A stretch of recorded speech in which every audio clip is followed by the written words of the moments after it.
lovely mid-June day and a nice day for a walk in the garden. I'm Liz Davey, and you're watching A Walk in the Garden on NCTV, Norfolk Community Cable Television.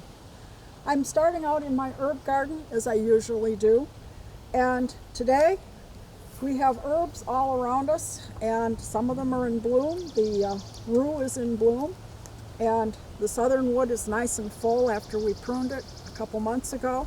These two herbs are used primarily for room fresheners or insect prevention, but we have lots of culinary herbs in here too. I have lemon balm and lime balm and a little tiny globe basil back here. We have oregano, tarragon, sage, and mint, lots of different kinds of mint, and thyme, and chives. And today I'm going to start picking some of these to dry for winter use. It's nice to pick. I'm going to pick some oregano today, and we want to pick it before it blooms, shortly before it blooms. And I'm seeing it start to look like it might form a blossom on top. So I'll pick some of the sprigs. We'll have plenty for fresh use too. But I'll get down and pick these. And then I use a rubber band around them.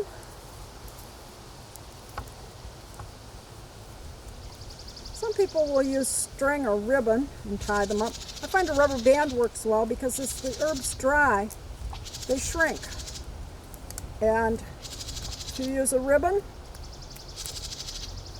it's liable to fall right out of the ribbon. So I'll take this in and hang it in my dining room, which stays usually fairly dark and cool, and they will dry in a couple weeks, and then I can strip the leaves off the stems and save them for winter. It's nice and fragrant, and it should be a lovely addition to my pantry for the winter. Another thing I have in my herb garden is a rose, and this is Rose officinalis. And this is an old-fashioned rose that was once used for perfume. It's very fragrant, and it blooms just once. And there are two types of roses, and we'll see both of them today. This blooms only once. I'm going to set that one down. And then I can prune it after it blooms, and I can also prune off any blooms just for cosmetic sake as they go. This one can be also dried if you want to dry petals, and dried rose petals are used in some culinary creations.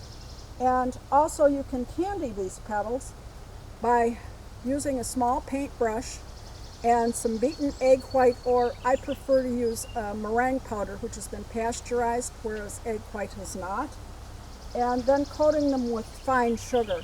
Usually the sugar that you use is called bar sugar or extra fine sugar, and it's available in the grocery store or sometimes in the bar mixer section. And then these petals, you put them on wax paper and they'll dry, and you can again put them in a little container and store them in your freezer. And they're nice for decorating cakes or cupcakes, cookies, anything you want to, something a little special as a decoration or garnish.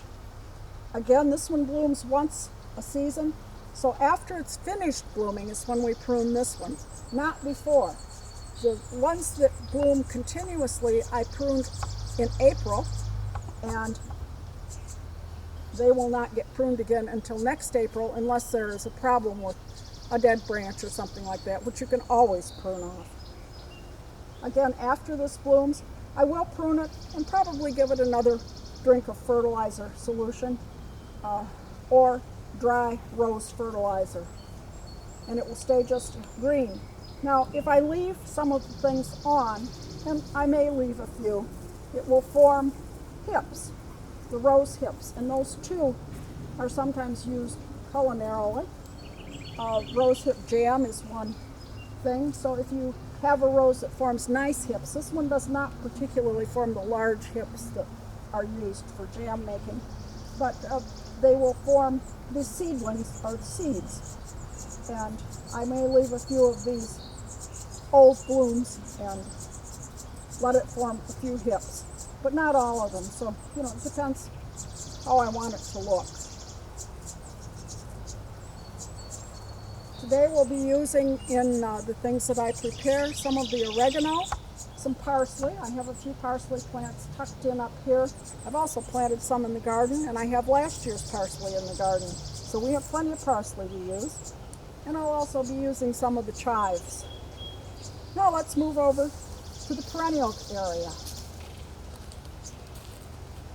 Most of our early bulbs are gone in the perennial garden, and now it's time for some other things.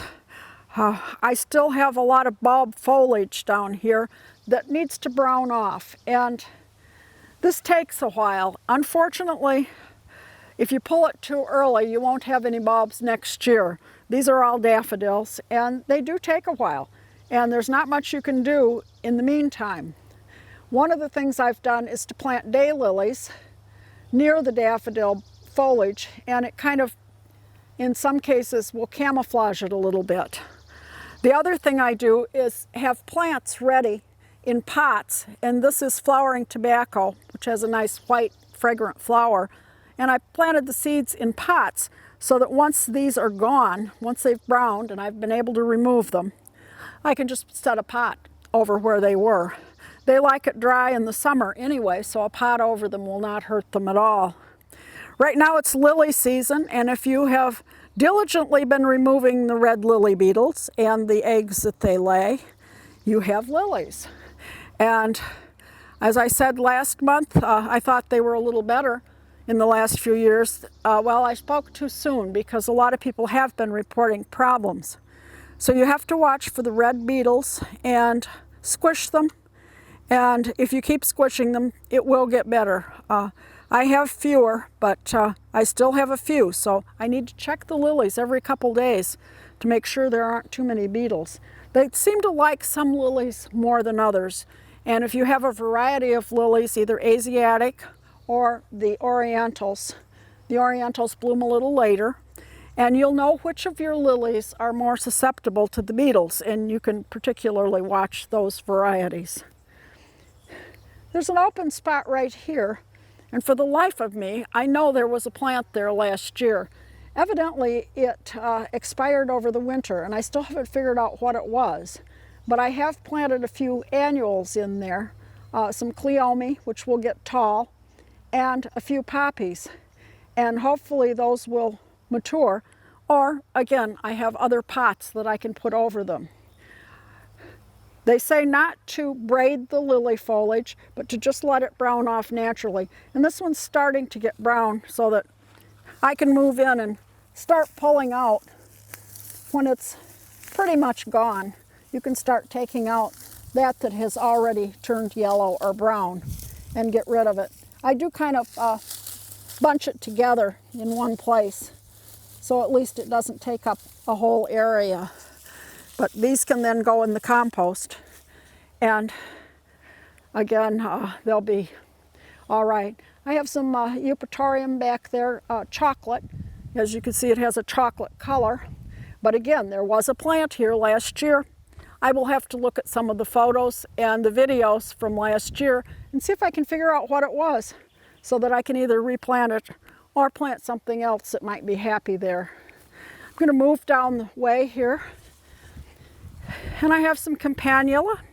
This is Campanula Elizabeth. And also some hardy geranium. This one I think is Brookside. Roseanne is one of the popular ones, which I don't have. And another hardy geranium that's a lower one. And it makes it more of a ground cover. There are a lot of different hardy geraniums. Some of them are native and some of them are not native, they're imported cultivars. This was the nectar garlic, and it's gone by. It still has the strange seed pods. I'll let those turn brown a little bit, and then I'll cut those off in the garden. Again, here is an example of the daylilies planted around over the daffodils. The daffodils are in back, but the daylily kind of hides that foliage. That makes them a pretty good combination. They bloom at different times. By the time the daffodils are gone, the daylilies are up. The plant behind that is called Phlomas, and it's spelled with a PH, Phlomas, and generally I have 4 or 5 stalks of it. Last year, for the first time, I decided not to mulch it with straw. It was not a good idea. Obviously, I only have 1 stalk of it this year, so in the fall, I will mulch this plant with straw. Evidently, it's marginally hardy in our area, and though our climate is changing and we're getting warmer, we're not quite warm enough for it yet. I have some phlox in here. The iris are gone and they've been deadheaded or cut back. I don't leave all the iris stalks up. I leave a few which can be dried for winter arrangements, but I take most of them off. The allium that was once here, again, will be turning brown, as are some of the others in the garden, and I will cut that off, and again, I'll save it to use for fall and winter decorations. You can dry a lot of things from the garden or let them dry. And I have an old rugosa rose behind this, and that one blooms pretty much all summer off and on. And I'll go in and take off the clusters of blooms once that's finished blooming and give it another feeding of rose fertilizer. Coming down this way, the poppies are almost finished. I have several different poppies, and this one is, I think, Princess Louise, and it's almost gone. Again, I like to save the poppy heads, and once they're starting to dry, I can cut those off and save them. 1 poppy left to bloom. They've been very pretty this year. As you can see, a multitude of blooms. Now, once this has gone by, once it's done its blooming, the foliage is going to completely die down. It's already started. And as it does, you can remove it. And this will be an empty spot too. So again, having another plant to put over it in a pot is a good idea, unless you have something behind it that will fill in the space. The coral bells are blooming now, and these too will continue to bloom if once each stalk is finished and the blooms have turned brown, I just cut it back to the base, and then we'll get new stalks, and they'll continue to bloom all summer. They're kind of a pretty airy little plant to fill in. The butterfly weed is starting, and this is a native plant, and it's one of the plants that monarchs really love. I have common milkweed in an area bordering my garden, but common milkweed tends to spread and be kind of weedy, though the monarchs do love it, and the other butterflies as well. This one has orange blooms, bright orange blooms. It spreads, but not as bad as the common milkweed, which comes up a distance from the plants. It spreads by underground runners. This one stays in place and forms a nice clump, and you'll have some nice orange blooms that will attract the butterflies. This is a reblooming rose. We mentioned some roses bloom once and some rebloom. This happens to be a knockout rose, and again, I will remove the blooms and probably the whole bloom cluster as they finish. These roses tend to put on an early flush of blooms, meaning they have their largest bloom time in June, and then they bloom sporadically after that. And they will have a smaller flush of bloom towards August if you keep them well watered, and that means about 5 gallons a week, and add fertilizer. And what I will do is, once this is finished with its first flush of blooms here, I will fertilize it with rose fertilizer and keep it well watered and encourage reblooming. we don't want it at this point to form rose hips. We want it to keep on blooming. This rose is pruned in the spring before growth starts. In fact, many shrubs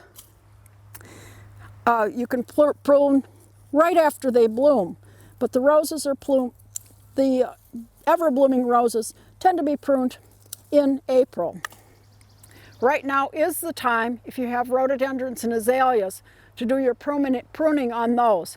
They have just finished blooming, and this is the time to prune them. If you prune them late in the fall, you will cut off all the buds for next year's blooms. So many shrubs that bloom in the spring need to be pruned right after they bloom. It just makes sense because they form the buds for next year later on in the summer. If you wait until fall, and many landscapers like to do it in the fall, I suspect that's when they have more time to do the pruning, but you may cut off a lot of the buds for next year. If you want a lot of bloom, prune right after. One of the things I use for pruning roses is just plain old alcohol, rubbing alcohol. And I've found that you can get it in a little spray bottle, or you can use the little wipes and put it on the pruners. And this helps when you go from rose to rose from spreading any disease that might be on a rose or spores of any fungus.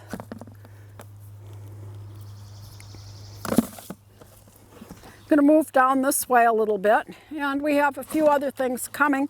This is lady's mantle, and it has a nice little green airy blossom now. It's particularly pretty after a rain because the rain beads up on it. It just makes a nice companion plant to some of the other bloomers. Another native plant is this Maltese Cross. It's not, to my way of thinking, one of the most impressive blossoming plants, but it is a native that the butterflies really like with its red blooms, and even the hummingbirds will come to it. Now we want to move back a little further here, and again, I've been taking out some of the bulbs as they brown, some of the old foliage, and I have peonies, and we're going to cut off any blooms on the peonies that have gone by. The peonies have also been quite nice this year and grown. We have another couple buds on this one, so getting the old blossom off will allow those buds to open up and really shine. And I tend to take off a little foliage with the old peonies once they're finished. I think we have a bud here too. Nope, that one is done. So we have, this is a darker red peony. And right now we're, instead of doing a lot of planting, doing a lot of trimming, just to keep the garden neat. Your garden will grow if you don't, but it'll be a lot neater if you go through maybe a couple times a week and just cut off anything that's bloomed, deadhead them, and check and see how things are growing. Sometimes, if the weather is really humid and you have phlox, which I have some phlox in the back, you may need fungicide, and I use a product called Serenade. There are several other plant fungicides. This will help keep the phlox from mildewing, and you can just give it a spray, and the directions will tell you how often you can use it and what the concentration is if you buy a concentrated version and need to add water, which is the most economical way to buy the things. I don't use pesticides in the garden unless absolutely necessary. I'm more inclined, if there's one problem, to either try washing it off with a spray of water, or in the case of the lily beetles, I just squash them as I find them. And any caterpillars. I grow plants primarily for their value as native plants, and native plants to our area support the native insects, and those insects often have a form that's a caterpillar, and the birds depend on those caterpillars to feed their young. So if you want to support nature in your yard, and the birds in particular, you need to have a few of those caterpillars around. If you use a lot of spray, you'll kill more than just the troublesome bugs. You'll kill those caterpillars too that the birds depend on. Got a hummingbird feeder that I put out, and I use a homemade mixture, which tends to be better for the hummingbirds. The red dye that some of the commercial mixtures put in actually is not good for them. The hummingbird feeder needs to be cleaned periodically if you have one. In fact, quite often. Hummingbirds do not like a dirty feeder and they won't come to it. The mixture that I use is 4 cups of water to a 1/2 cup of sugar. And I heat mine. Some people just stir it together. But I generally will heat it and then let it cool and fill the feeder. I make a double batch at a time, and I save some in the refrigerator so that I can come out and fill it again, wash it, and then fill it again. You can make it up in quantity that way and save some time. But it's particularly good early in the season when you don't have any flowers yet for the hummingbirds to find for nectar. Moving down the garden, more foliage that's almost ready to be removed. And I have put in, where there was some bulbs, early bulbs, a few marigolds that I started from seed. And I'll need to keep those fertilized and watered, and hopefully by fall we'll have some nice orange and yellow marigold flowers to add to the front of the garden. Those are the shorter variety. This is a chrysanthemum, and chrysanthemums need to be pinched. If you have some that are perennial, they need to be pinched, which means taking out the top 1/2 inch. And you do this about 4 times during the season. And it's good to remember, if you do it on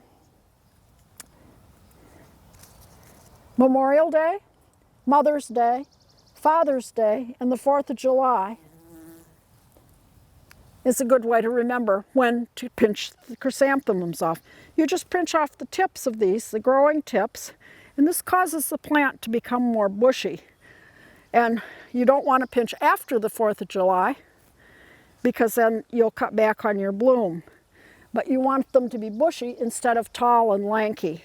So the pinching back of just the top 1/2 inch is what will give you the chrysanthemums that are fuller in the fall.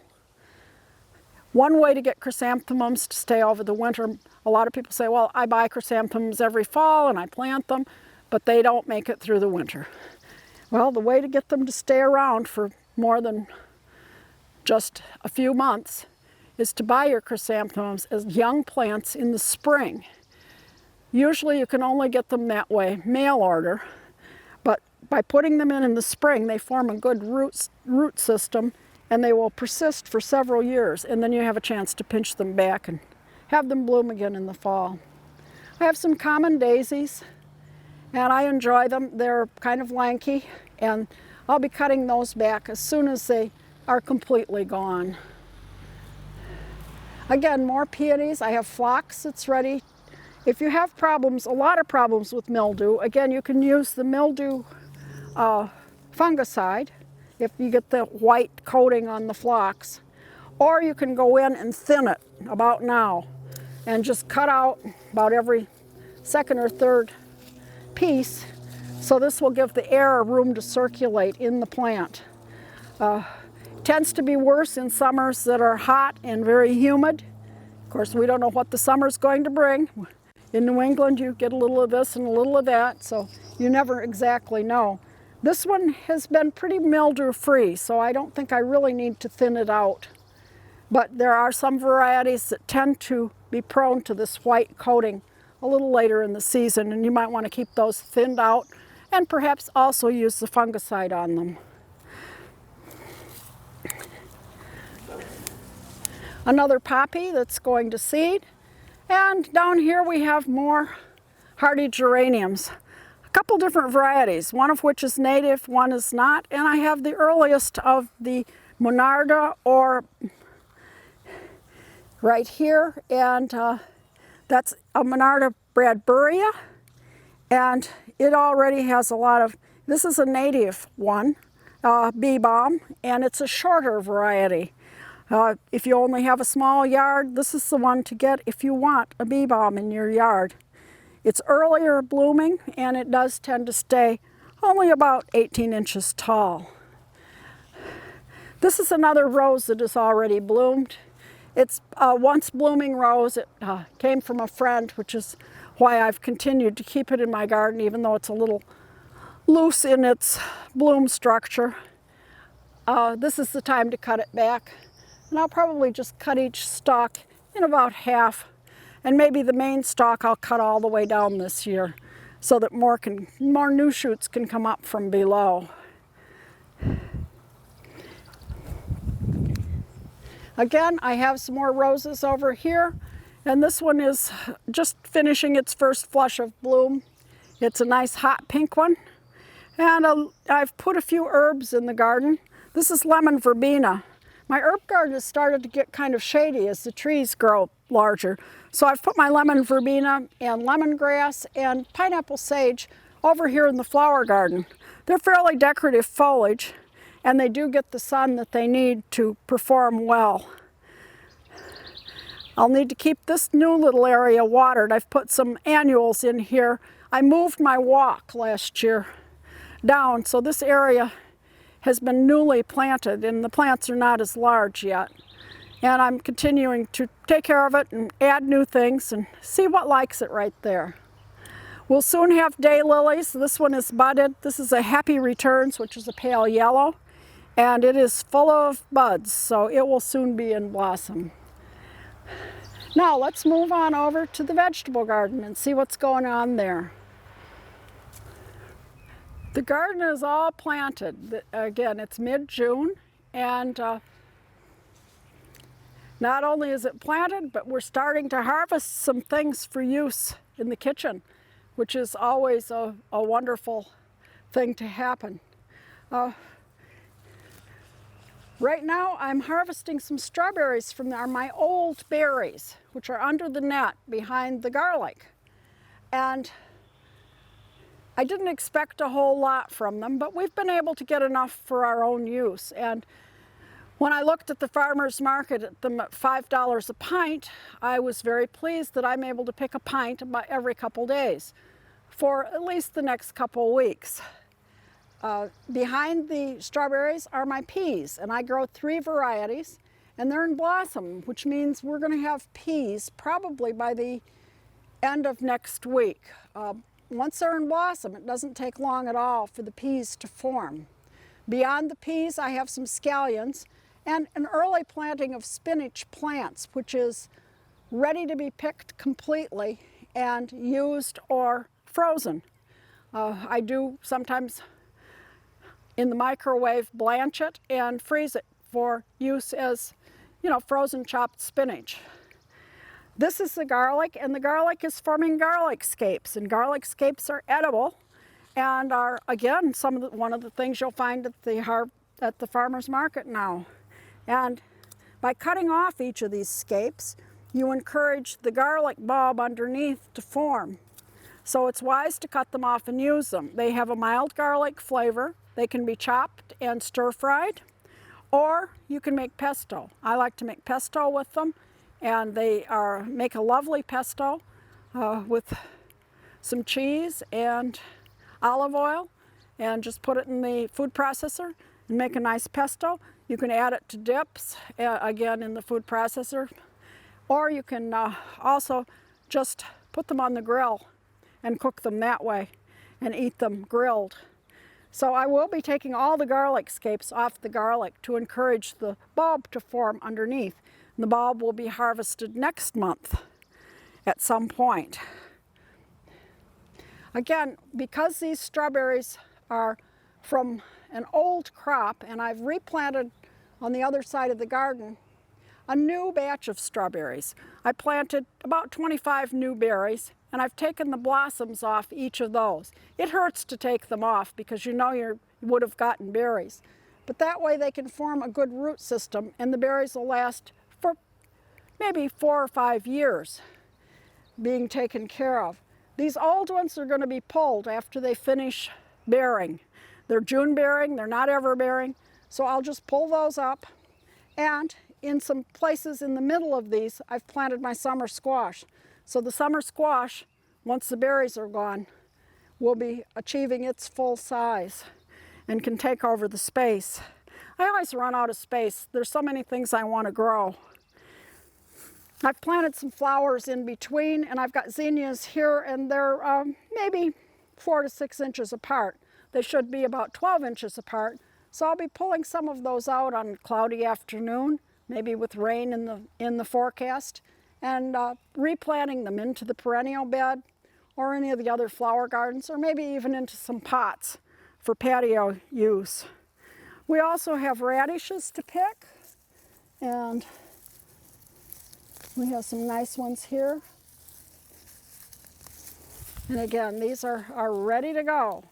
Radishes are a short crop, and I'll be replanting them. Once I pull the spinach out in the other end and these out, I can plant some new lettuce and spinach, and, well, not spinach.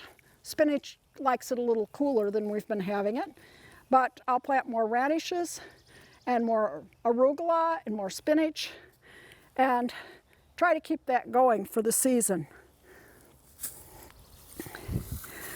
I've got teepees for my cucumbers. Cucumbers are coming up around this structure, and what I've been doing is using string, and I obviously tie the posts together, the cane poles, and then I put a string all the way around the bottom, maybe an inch or two from the ground, and then I'm going to weave the string in and out to make a structure, and this will allow the cucumbers to climb. They may need a little help at first, just kind of encouraging them to climb up, but this way the cucumbers will hang down and they don't take up too much space in the garden.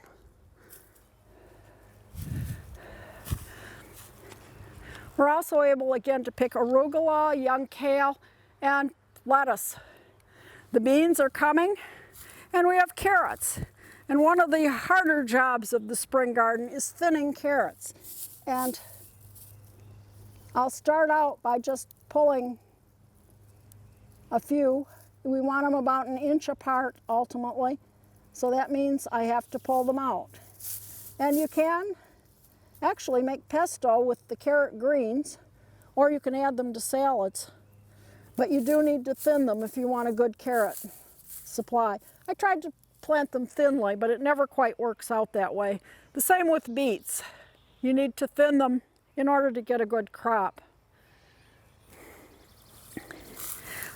I've got tomato plants and annuals in here, and for the tomato plants, and also the broccoli and the peppers and the eggplant that I've planted as plants, I'm going to be adding fish oil, a fish oil fertilizer. They seem to really like this. And so I'm going to add 1/4 cup to my 2 gallons of water, and then around the base of each plant, about once a week, I'll give them a nice drink. This should encourage some growth. They've been a little slow getting started. I got them started a little bit late since we had that really hot spell. I didn't get my plants in. I also have some herbs in this vegetable garden. I have cilantro, which we like. Some people like it, some people don't. We do, and so I plant that. And a lot of basil. I have, I think, 3 different kinds of basil. A dark colored basil, a lemon flavored basil, and then just the regular Italian basil for making pesto. I have also planted some marjoram, which is just kind of barely germinated, and hopefully that will be available. And in the other side of the garden, I have some plants that came up as what I call volunteers. They seeded from last year, and that would be dill and cilantro. So I have enough cilantro over there for use right now, a few plants here and there, and also dill, and I can use the dill weed from there. I also have parsley in here, both Italian flat leaf and the curled leaf. It's over by my rhubarb. And this is my old parsley, which is now going to seed. This was here last year, but I'm still able to use some of it. And it will be pulled as soon as it does finish and goes completely to seed. If it goes to seed here, I may be lucky enough to have it reseed and start growing again, in which case I'll leave the plants or transplant them to another area. So that's what's going on in the vegetable garden. Hopefully in another month you'll see more progress as the various plants grow. And by then the beans probably will be in blossom, if not being picked already. Two kinds of beans, both green and yellow beans. This year I did not plant lima beans. They have just not had a long enough season for me in past years, so I decided against planting them this year and saved the space for something else. Now let's move into the shade a little bit. The fish come when I start coming back here. They usually come running to see if I'm going to throw in a little fish food, and here they are. They seem to be always hungry. Fish eat more food when the weather is hot. Today it's in the 70s, but when it gets to be 90, I feed them several times a day, and they're happy to have it. Their metabolism goes up along with the temperature, and so they're very active when it's hot and a little more lethargic when it gets cold. I've added some aerators to the pond. This pumps some air into the pond, gives them a little more oxygen, and also helps to clear the water and keep it clear, to have it moving. And it also helps with any mosquitoes that they don't get. Most of the time they handle any mosquito larvae that happens to get deposited into the pond. I've added some annual plants here and there, and I've added some annuals here. I have a planter that I'm working to build, which isn't finished yet, but my annuals get fertilized about once a week, and I've, from the bag, put some in jars, and I use about a teaspoon of this per 2 gallons of water, and it's a little lumpy. And again, it's water soluble. So I keep a teaspoon in it. I use measuring cups and teaspoons and follow the directions as closely as possible.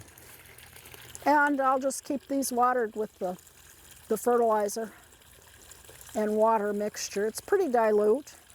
And I'll do the same with the impatiens that are over on the pond, and also this begonia, which is hanging here, and I have a few impatiens tucked in with it.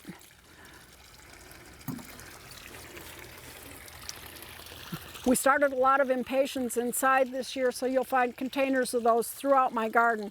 Most of them have not started blooming too much yet, but they will as the summer wears on.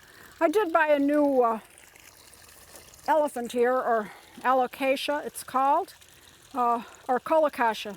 There's alocasias and colocacias. This is the colocasia. This one is Royal Hawaiian, Hawaiian Punch. And what I'll be doing is repotting it in garden soil into this larger pot. And then on top of it, I'll put some of the biologically active substrate, which is for planted aquatics. And that will be on top of it. It helps it keep from rising to the top.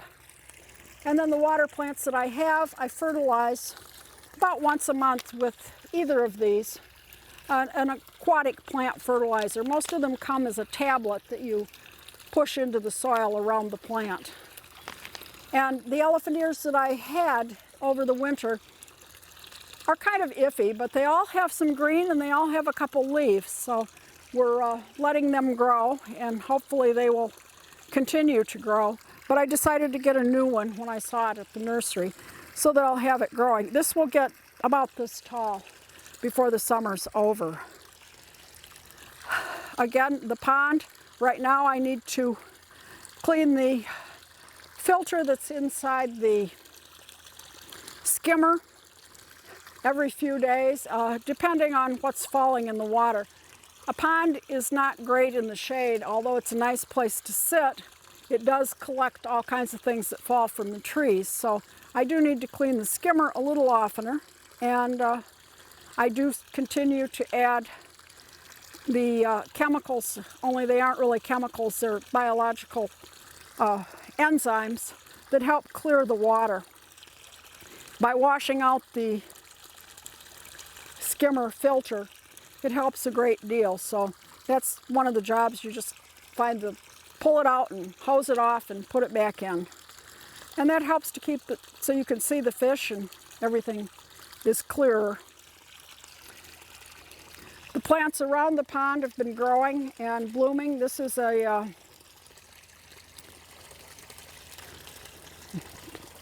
mountain laurel, and it's just almost finished blooming. It's been very pretty with its pink and white blooms. And it was nice with the purple rhododendron. Rhododendrons, you can either take off the bloom stub once it's finished or leave it. The time to prune again is now if you want to make it smaller. But you can either pull this bloom part carefully if you don't like the looks of it. But if you don't get around to it, that's okay too. I take some of them off and leave some of them if I can't reach them. Now let's move back to this area in back of the pond where I have some blooms right now.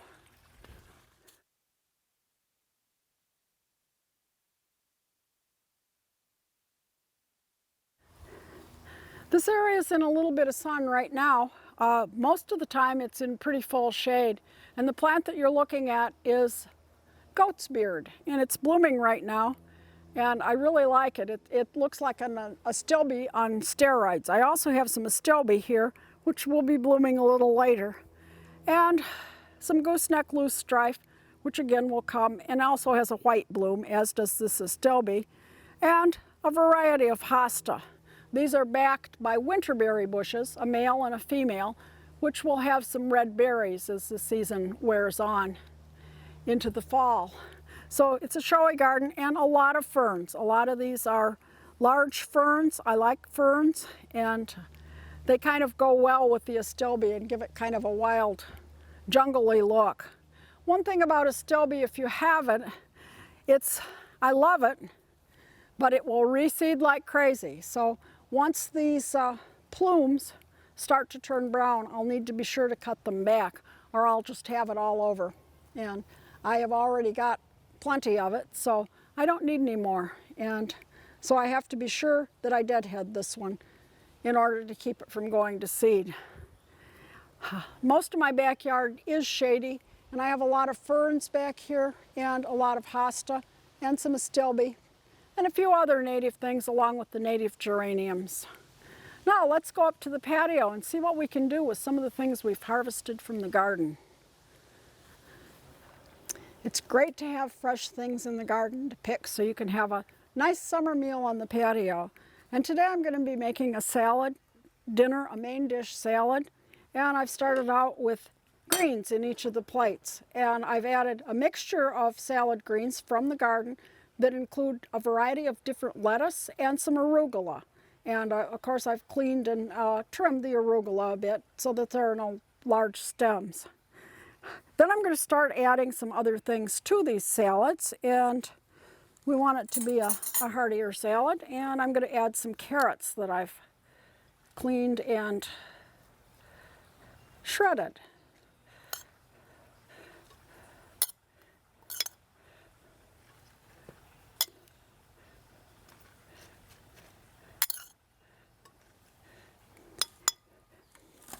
And scallions. These are the ones that we started from onion sets, and I'm picking about every other one of those in the garden as to be used as scallions, and the rest will grow into onions at the base. So we'll add a goodly amount of those to each salad.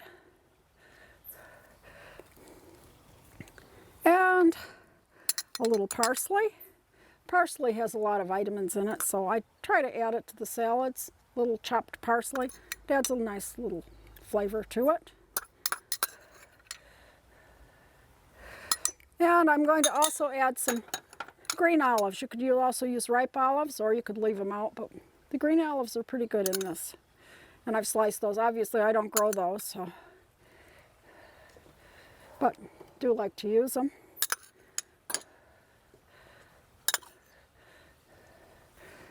And again, you can leave them out if you don't like them, or you could use ripe olives if you like those better. The next thing I'm going to add is some cooked salmon. And this is leftover. We had salmon the other night, and I cooked enough so that we could have salmon salad tonight. We had it last night. So we're going to add a goodly amount of that because this is a main dish type of salad.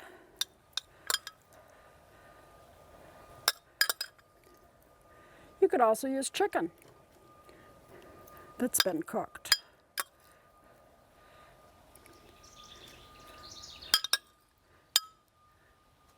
Or even rotisserie chicken that you have purchased.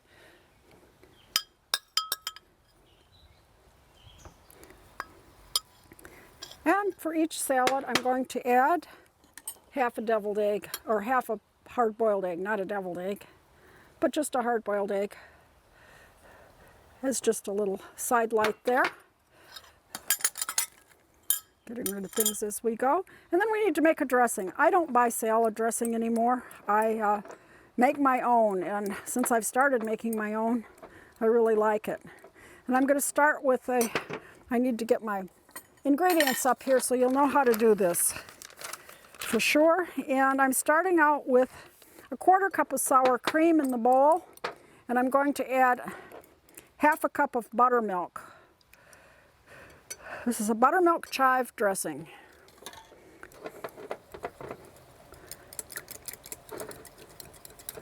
And I'll mix that. And add in 2 tablespoons of mayonnaise. And I'm using light mayonnaise. You could use light sour cream as well if you want to cut some calories. The buttermilk is already light.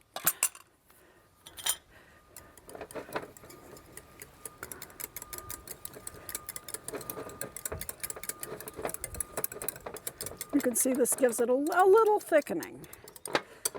And then I'll add a tablespoon of fresh lemon juice for a little more tang, and a 1/4 cup of chopped chives. Again, these came from the garden.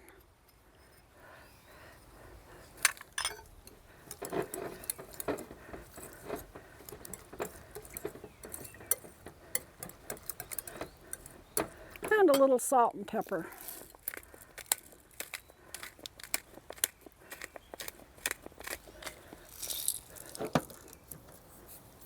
How much is up to you? This is a good base, and instead of chives, you could also use dillweed, again from the garden. Or a combination of the two. It makes a nice salad. And I'll put a little bit of that on each of the salads. And then serve the rest alongside.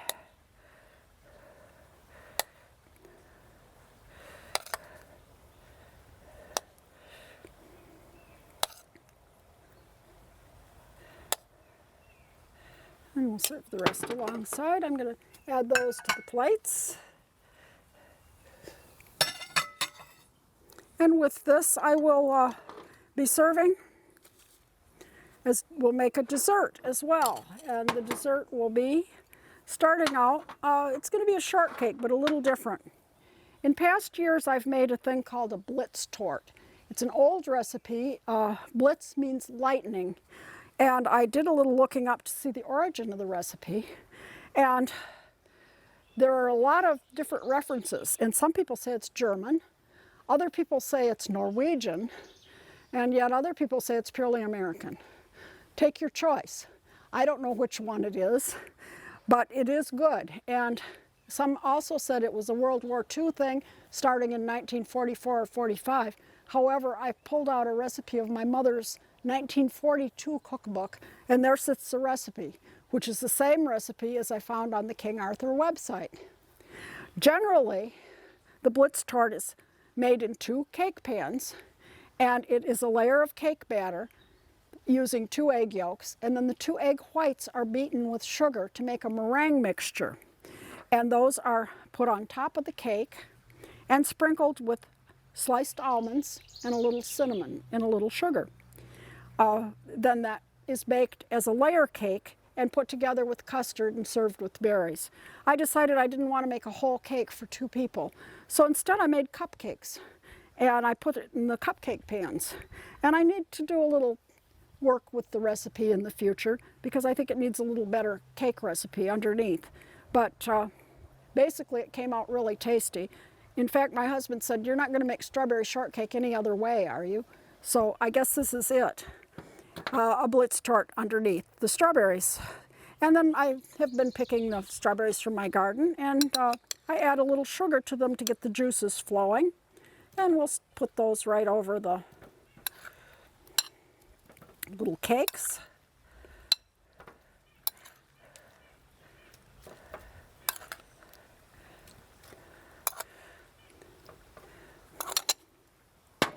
And top the whole thing with some whipped cream.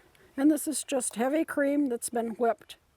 I will tell you, if you want to make your own whipped cream, there's a thing called whipping cream, and then there's a thing called heavy cream. You want the heavy cream. The whipping cream one will whip, but it will not stay whipped for any length of time. The fluid starts to come out. It doesn't have as much fat, but if you're going for the real thing, go with the heavy cream. It will hold much better, and you'll have a more attractive dessert.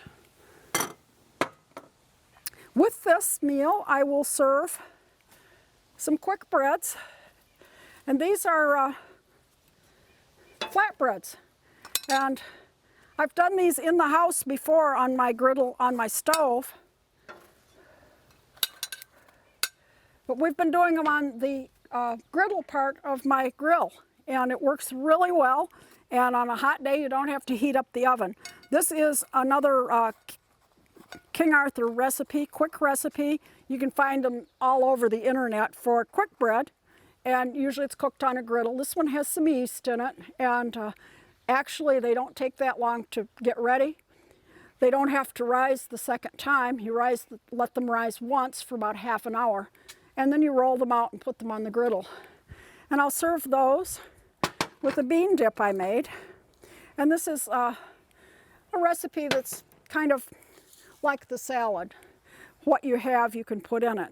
I used a can of cannellini beans, which are the white kidney beans that had been drained and rinsed, and added some sun-dried tomatoes. I did the roasted tomatoes in the oven with olive oil and garlic last year, and that's what I used. I had them in the freezer, and I'm trying to use up things in my freezer because we have harvest coming up for this year.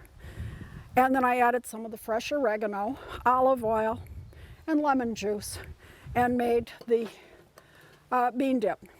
You could leave the tomatoes out and it would not have the pink color. You could add basil if you had it, or rosemary, or any other type of seasoning. I decided to try oregano with the tomato, kind of a pizza type take on it. But this can be spread on the flatbread then, or served with chips if you wish, or crackers. And it's easy to throw together. If you have a can of beans in your cupboard, you have a quick hors d'oeuvre ready, and some olive oil and lemon juice, and then add whatever you like to it. Garlic is good, and seasoning, and it makes a nice dip. If you want a dip, you just add more olive oil, and it becomes a little thinner. On the table for a centerpiece, I've used some lovage. This is going to seed. Lovage is an old herb. It has a celery type flavor. The leaves are dried and used often in the Thanksgiving stuffing, and it's a large plant, and it has these big blooms on it, which I kind of like in flower arrangements. I used a leaf from one of my plants, and one of the peonies. That's one of the blooms is starting to go, but there's another bud underneath starting to come. Just made a quick little table arrangement with things I had on hand. So that's where we are in mid-June. I'm Liz Davey, and you've been watching A Walk in the Garden with a little trip through the kitchen. And you're watching on NCTV, Norfolk Community Cable Television.